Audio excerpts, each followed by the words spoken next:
Greetings, Gilliam the Rogue here, once again, back with a Summerset discussion video. Today we're going to be talking about jewelry crafting in terms of its new traits. So we're not going to be covering the craft line itself, but the new traits rather, from a DPS perspective. Today we are going to be comparing on a Stamina DPS, Robust, Infused, and Bloodthirsty. And we're going to look at how stacking 3 of them works, and then we're going to look at one of each, and then we're going to find out and talk about where they fit in really well, where some may shine, where they falter, and stuff like that.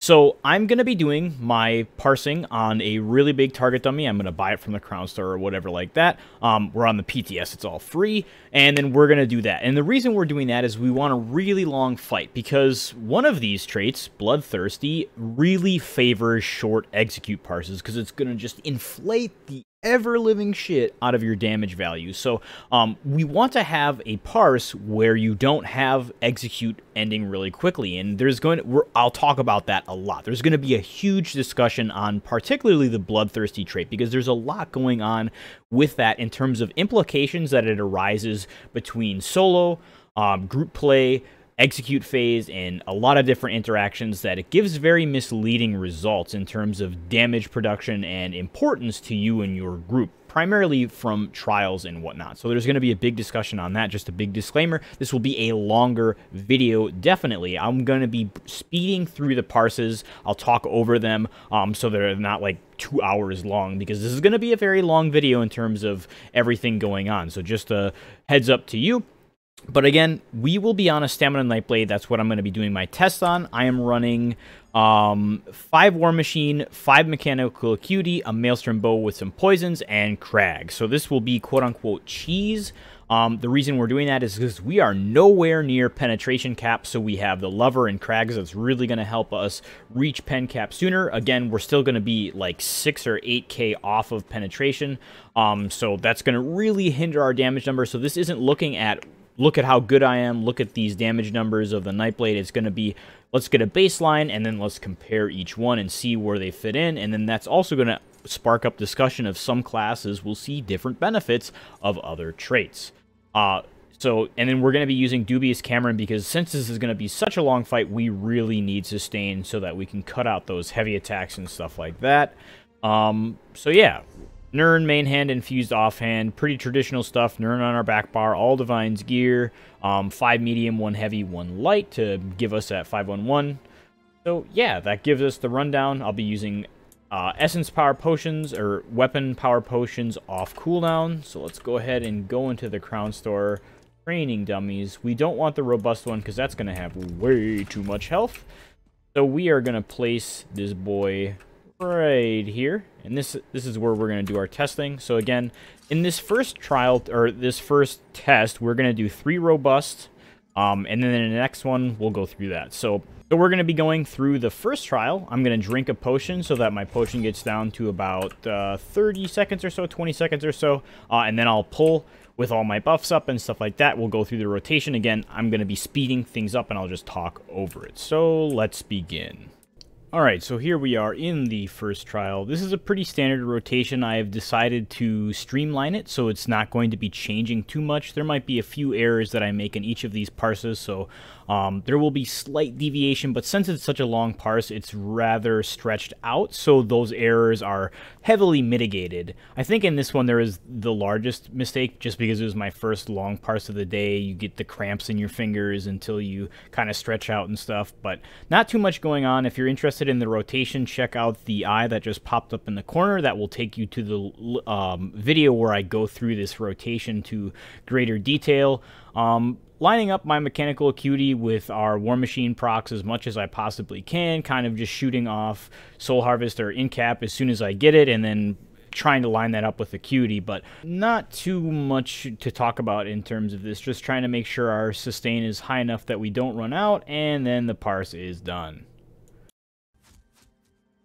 Okay, so here is the parse with 3 robust. So I did make a couple mistakes in that. We're probably going to see that happen a lot in these parses because they're so long. It's very easy to make some mistakes. But here is the average stuff. So relatively decent uptimes. Minor Berserk will be falling off with this rotation in particular. because we're getting 3 spectral bows, so that means sometimes it's going to fall off when we're on our back bar. 24% acuity uptime, that's relatively in line. Again, it's going to be roughly 24, 25, 26% uptime. I think like 27 or 28 is the maximum, but that's not going to happen because it's RNG. We look through the parse, we see some relatively stable crit numbers. A lot of this stuff is fluctuating between 64 and 68. Some of it is really, really low, though. So 53%, the reason why that's so low is because on our back bar, we have really, really low weapon crit. So that makes a little bit more sense. We have 44% crit in our back bar and 50% on our front bar.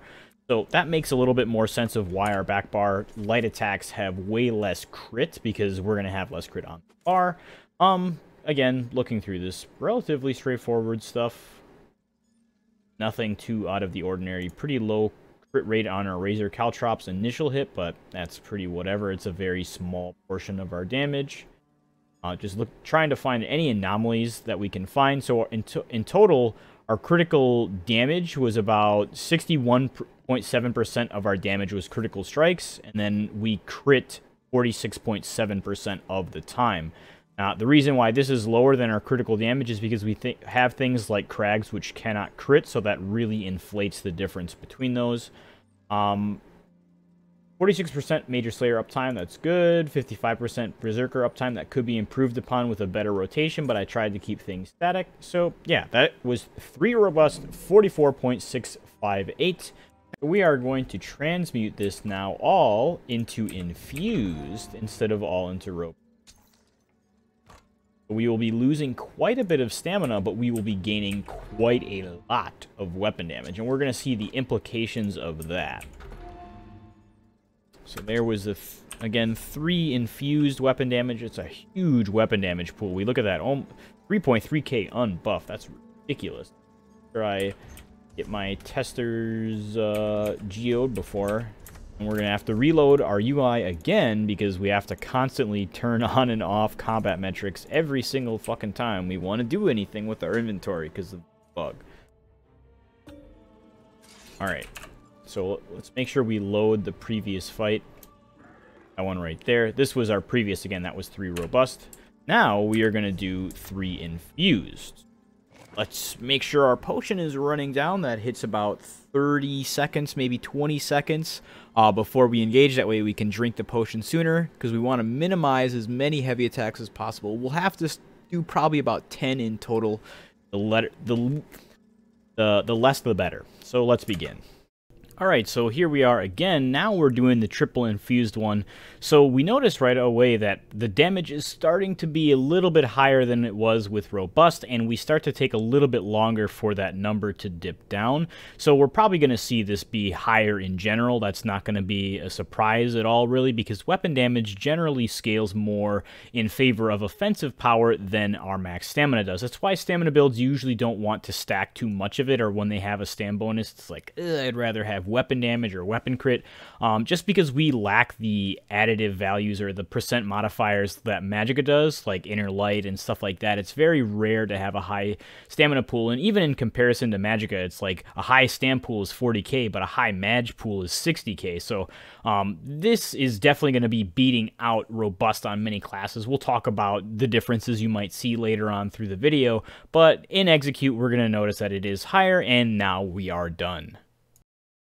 Okay, so let's go through this one. So we did slightly better in this one, roughly, what is that, about 400 DPS more, 380 DPS difference.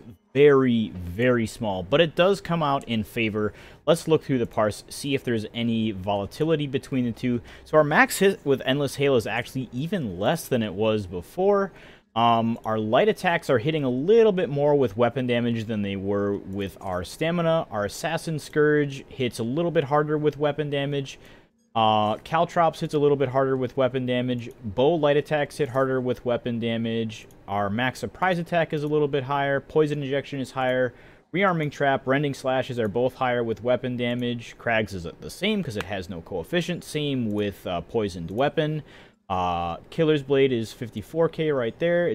Yeah, so pretty much everything is a little bit higher with the infused weapon or the infused trait on our jewelry instead of the robust, except our endless hail for some odd reason. So I'm not sure why exactly that is. It might have been because I didn't reapply my relentless focus when I was killer blading, but in general, our max hits are pretty much identical, aside from the fact that the infused is just a tiny, like literally a few hundred damage difference maximum on almost all of these. Even our light attacks with the which is kind of weird because the rebalance kind of favors stamina and magicka more than weapon damage and spell damage. But we're seeing with more weapon damage, we're seeing 4482 was our max with that, and 4070 was our max with the other.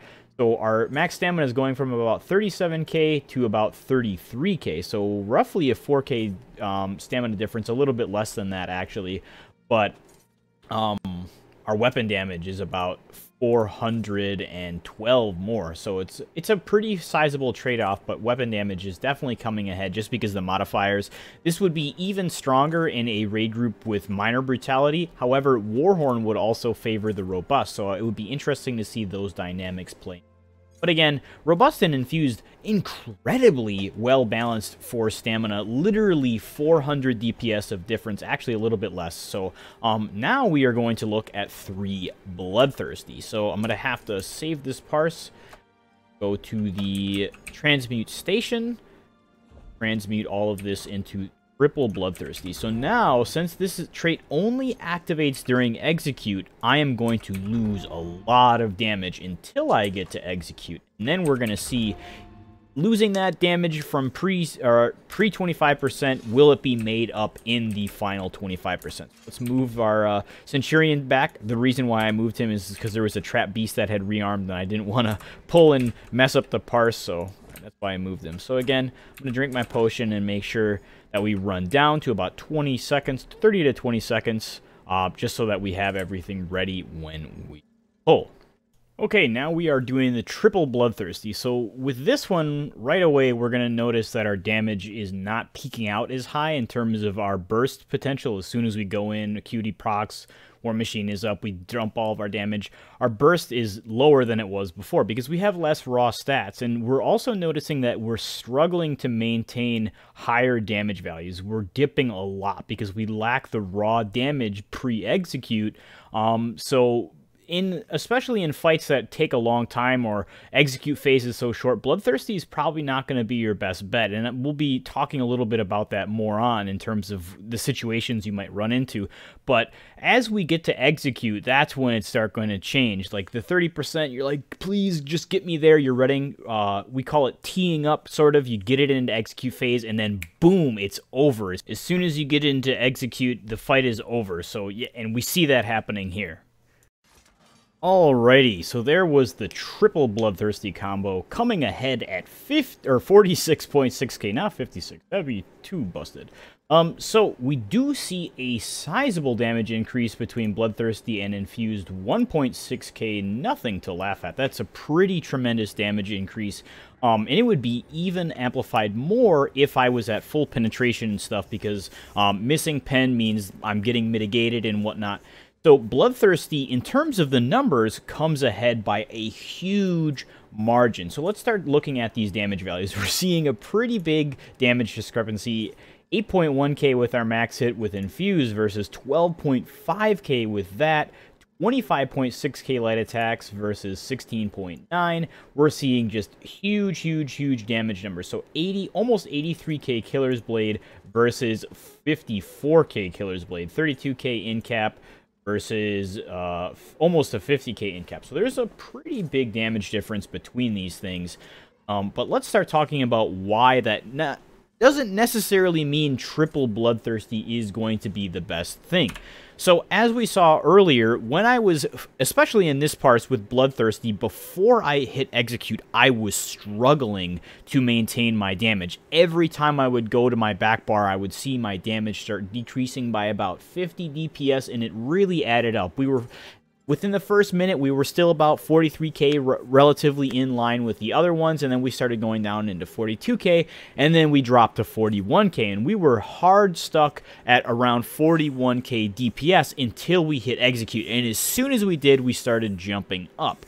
But In a realistic trial scenario, especially when multiple people are going to be, if they would be stacking this, that would mean execute is already the shortest phase of a damage parse. So it's already going to be inflated. So you spend a lot of your time from 100% to 25%. That's the bulk of the damage. And then 25% is this really short window when everyone's damage starts skyrocketing, unless it's places like Asylum Sanctorum where there's just so much going on, mechanics are overwhelming you, then Bloodthirsty will help you end that. But in terms of burn strategies, when everyone's already at their peak, like in Craglorn Trials, there's a lot of stationary fights, when the execute is already the shortest phase, in this amplification, this trait only amps your execute, you're amping the shortest duration of your parse. So it's cutting off a few seconds versus a large chunk of your time, because if you use Infused or Robust, you're gaining a lot of that damage in that 75%, and then it still works in execute.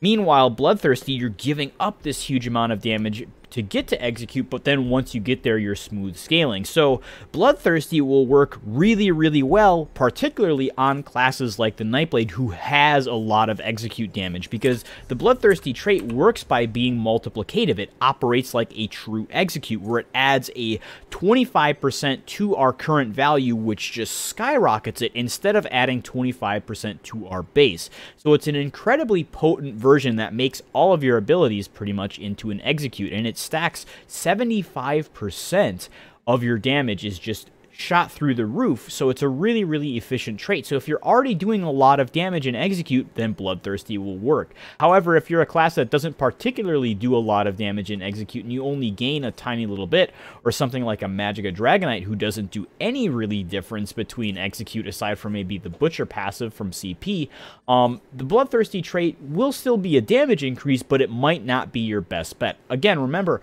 the more you have people in Bloodthirsty, the quicker execute ends. And if execute is ending in already like 15 to 30 seconds, and then you have a bunch of people in Bloodthirsty, then it'll be 5 to 10 seconds, and you're only shaving off roughly 10 to 20 seconds. But you're giving up all of that damage pre-execute. So just because in a target dummy parse where your execute's really important and you're the only person doing damage, just because Bloodthirsty suggests it's the best does not necessarily mean it will translate that well into all content. The other thing is a lot of times in especially 4-man content where there's a lot of AoE, Bloodthirsty is not going to get its true effect. Primarily, you're going to see this a lot in Maelstrom Arena, where targets already die instantly once they get into execute, so gaining more execute damage already is just overkill. You're already killing them in like one Steel Tornado or one Killer's Blade in 4-man dungeons because their health pools aren't so large, so having one Bloodthirsty just doesn't make sense in those areas, or stacking 3 Bloodthirsty in those areas doesn't make sense. So Bloodthirsty will probably maintain itself as a, you should as a DPS have at least one trait be Bloodthirsty in all situations, but in terms of do you want to stack all 3? Well, probably not, unless you are a class that has an execute and just does tremendous execute damage already. This will amplify it and take it to even more heights. So I would really suggest Bloodthirsty trait on classes like the Stamina Nightblade and Magicka Nightblade, maybe Magicka Templar, and then stick with a mixture of Infused, Arcane, or Arcane and Robust for Stamina, and then have one Bloodthirsty on all those instead of all 3. So now we're going to look at one more where I go through one of each, and then we'll look at that one, and then we'll kind of close off the video again, recap through what we found out and stuff like that, and we'll talk a little bit about where some things might come into a little bit more favor. Alright, again, in our final test, we're going to do one Infused, one Robust, and one Bloodthirsty to get a hearty mix of all 3, see how that operates, and then we will finalize our discussion by going through the combat analytics, our metrics, and then analyzing them and talking about what the advantage of each one is. So, again, going to let this potion run down to about 25 seconds or so before we begin, but let's start in just a moment. Alrighty, now we're on our final parse. This is the one of each, one Infused, one Arcane, one Robust in this situation, and one Bloodthirsty. So in this one, we're going to notice that our starting DPS is going to burst higher, and then we are going to kind of gravitate higher than we have previously. We're going to gravitate a little bit lower than we did in the triple infused one, just because our base damage is going to be a little bit smaller, because mixing in Robust as a Stamina Nightblade in particular, we have no amps to stamina, so we would probably be better off with 2 infused, 1 Bloodthirsty comparatively. Again, I'll talk about that between each class, because everything favors different stuff. But the nice thing is about this is we do pretty respectable damage pre-execute, and then when we get into execute, we still see a nice damage increase, and this is going to be the closest one to the triple Bloodthirsty that we'll talk about. Obviously, you can find different combinations and get even closer, or even surpass that if you really know what you're doing and kind of tune the variables in your favor. Alrighty, so this was the final parse. Again, 1 infused, 1 Bloodthirsty, and 1 robust. So this was pretty close to our triple in Bloodthirsty. So let me load that fight again just to compare. We had that 46.6k, and this was a 45.8k. So roughly about, what was that compared to our triple infused? So triple infused was 45k, almost on the mark. Then we had a 45.8. So this is about 800 DPS better versus 1600 DPS better. So it's about a halfway mark between triple infused and triple Bloodthirsty. So if we did 2 infused and 1 Bloodthirsty, this would probably be maybe 46k, and there'd be about a 600 DPS difference. But again, so let's talk about the advantage of each of these. So again, infused gives you a flat bonus to your weapon damage, which again will double stack with other percent amplifications, because this makes the enchants 174 into 278 at base, and then that again will be increased by things like Trap Beast, or the Fighters Guild passive rather, Sork passives, Major and Minor Brutality, and anything that increases weapon damage by a percent value, so like medium armor and stuff. So Infused will scale even better on classes that have a higher weapon damage coefficient, so things like Templars and Sorcerers, who have access to more weapon damage because of their kit that has percent amps. Meanwhile, classes that stack with Robust a little bit better are going to be things like Sorcerers, again, because they have their bound armaments, and Templars, again, because they're going to have their Power of the Light, which only scales with max stamina. So Templars and Sorcerers both scale in their own regards, depending on your playstyle, better with Infused or Robust than other classes. Like Nightblade has no amps to weapon damage or to their max stamina, so neither of them see the same increase as they do with Bloodthirsty, where we already do tremendous execute damage. Another multiplicative 25% will take that even further. So Nightblades are going to scale the best with Bloodthirsty. Classes like the Stamina Dragon Knight are going to have a nice hearty balance between Robust and Infused. So Infused is going to apply to your healing and your damage, so that is a really nice thing about this, especially from a solo perspective, maybe Maelstrom Arena. So it's just going to increase your weapon damage. Again, if you're a class that has percent amps, you're going to see a nice favor out of this. Stamina, however, gives you more readily stamina pool, so it's going to scale with things like Warhorn, which are going to increase it by another 10%, so that's going to be another favor of Robust versus Infused. However, again, if you have more amps, Infused might be better. But again, Robust gives you a higher stamina pool, so things that scale with percent resources, such as the Red Guard or Bound Armaments from the Stamina Sorcerer, or the Undaunted Command passive, that gives you more resources back based on 4% of your max health and stamina. So the higher stamina pool you have, the more. So that's another favor of Robust and stuff like that. Anytime there's a percent amp of your stamina or an ability that only scales with your stamina, like Power of the Light, then Robust is going to see that favor. It's a really nice hearty mix. It gives you damage, it gives you healing as well, because your healing abilities will scale with that, and it gives you a tiny little bit more resource management. And then finally, Bloodthirsty, again, it doesn't apply to our healing, so that's going to be the one downside of it. Again, if you're stacking it, especially, you're going to see a tremendous loss of your healing and your sustain, because you're going to have a lower stamina pool to cast from, meaning you're going to have to heavy attack a little bit sooner than you normally would, because you don't have that extra, like, 3,000 stamina adding to your pool, which means after 2 more surprise attacks, you're going to run a little bit faster, or you're going to run out of resources a little bit faster. So it's not a huge difference of sustain between Robust and Bloodthirsty, but it is something to keep in mind. And then Bloodthirsty, again, won't apply to your healing, but it'll give you tremendous damage boost. So each of them has their own situations they favor, going to specific playstyles and stuff like that. So if you're stacking a lot of stam, then Robust. If you're stacking a lot of weapon damage, then Infused. If you're stacking a lot of execute damage or you want to get that killing blow, then Bloodthirsty. And then again, you can mix them to your heart's content, find out what you like best. Again, we saw a really nice benefit out of one of each. I'm sure since a Nightblade doesn't have as many stamina coefficients, we would probably do a tiny little bit better if we did two Bloodthirsty, or either two Bloodthirsty and one Infused, or two Infused, one Bloodthirsty. So again, play with it what you like, but these were just some numbers. Again, this isn't perfected. I didn't have a perfect rotation. I didn't have every group buff, so some things, again, might favor others, like Minor Brutality would make Infused better, Warhorn would make Robust better, and stuff like that. So do keep that in mind, but hopefully this gives you a little bit of idea of how these work. Again, you can kind of apply the same logic to Magicka builds. I'm not going to be doing one for the Magicka classes because you're going to see the same results pretty much. However, there might be less of a difference between Arcane and Infused because Magicka builds tend to scale more favorably with Magicka because they have way more Magicka amps, things like Inner Light, Bound Aegis, or the Siphoner passive, so do keep that in mind. If your class has more amplifications to one stat compared to the other, then you might want to pick that up. Again, kind of like how we talked about how Stamplar and Stamsorc have higher weapon damage pools because they have more percentage. So just keep that in mind, pay close attention to that, and figure out what you like as well. So hope this helped. Again, sorry for the long video, but it helps to get concrete evidence, so to speak, or supporting claims to whatever you're kind of presenting. So again, hope you guys enjoyed, and I'll see you guys around. As always, a massive shout out to these amazing people who've gone the extra mile to help me stay afloat financially in and out of game, whether it be donating through my stream, my Patreon, in-game testing stuff, giving me materials. I appreciate you all. Thank you so much for helping me, but I'll see you guys next time.